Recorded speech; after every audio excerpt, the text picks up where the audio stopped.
তো কি হয়েছিল?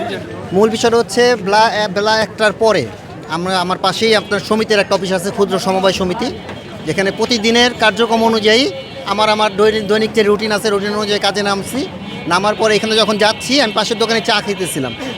তো চা খাওয়ার উদ্দেশ্যে করে পাশের দোকানে চা খাইতেছিলাম, তখন চা খায় যখন বের হয়েছি তখন অস্ত্রধারী 3জন বা তার অধিক ব্যক্তি ছিল, 3জনকে ঢুকছে, বাইরে আরও লোক ছিল।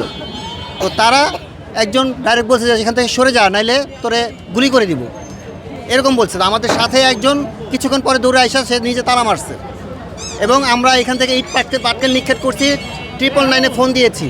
পাশাপাশি তখন এলাকার যত লোক ছিল সবাই ভিড় হয়ে গেছে, এবং প্রশাসনের লোকও অল্প সময়ের মধ্যে চলে আসছে। এখানে র্যাব, সেনাবাহিনী, এরপরে পুলিশ বাহিনী যারা ছিল তারা খুবই চমৎকার কাজ করছে, দক্ষতার পরিচয় দিয়েছে আজকে। তাদেরকে আমি প্রথমে স্যালুট দিব। এবং কোনো ক্ষয়ক্ষতি ছাড়া কোনো আপনার আমাদের যারা ব্যাংক কর্মকর্তা আছে তাদেরকে সেফলি বের করে নিয়ে আসতে পারছে। হ্যাঁ, এই জন্য তাদেরকে ধন্যবাদ।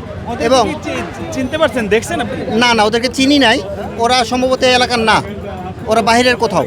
এবং সবচেয়ে যেটা মূল বিষয়, আমাদের এই স্বাধীন বাংলাদেশে এরকম জনবহুল একটা এলাকায় দিনে দুপুরে এরকম ডাকাতির সাহস কিভাবে পায় এদেরকে দৃষ্টান্তমূলক শাস্তির আওতায় নিয়ে আসতে হবে, যাতে করে আগামীতে কোনো ব্যক্তি এরকম ট্রু অক্ষরেও সাহস না করে। তাদের বয়স খুবই কম ছিল, এবং অনেকে বলছে তাদের মনে হয় অভিজ্ঞতা ছিল না আগে। এমন না, বয়স কম ছিল, তবে ওরা যেরকম কনফিডেন্স আকারে কথা বলেছে আমার মনে হয় ওরা প্রফেশনাল। হ্যাঁ, ওরা নতুন কেউ এরকম না, যেহেতু ওদের কাছে দেশীয় অস্ত্রও ছিল। হ্যাঁ, এক একজনের কাছে আমার যতটুকু মনে হয় 2টা-3টা করে অস্ত্র ছিল, ঠিক আছে, এবং প্রচণ্ড সাহস।